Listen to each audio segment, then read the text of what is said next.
NASA Expedition 65 crew members Shane Kimbrough and Thomas Pesquet will venture outside the International Space Station on Friday for a spacewalk to install and deploy the second of 6 new solar arrays that arrived in the SpaceX Dragon cargo spacecraft as part of the company's 22nd commercial resupply services mission to the station.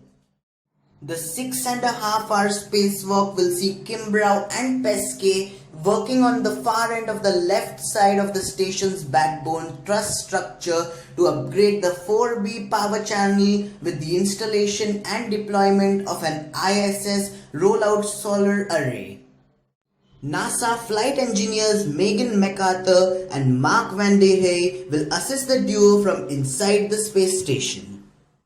NASA TV will begin its live coverage of the spacewalk at 6:30 a.m. EDT on the agency's website as well as the NASA app.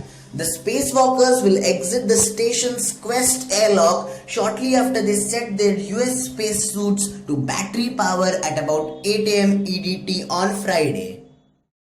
The spacewalk will be the 9th for Kimbrough and the 5th for Pesquet, who arrived for a 6-month science mission at the ISS on April 24, 2021 with NASA's SpaceX Crew 2 mission. The 2 other spacewalks to install and deploy the first pair of solar arrays were conducted on June 16 and June 20. Having operated beyond their designed 15-year service life, the existing solar arrays have begun to show signs of expected degradation. The new solar arrays will augment the existing arrays, providing more power to the station's orbiting laboratory and ensuring that a sufficient power supply is maintained for NASA's future missions.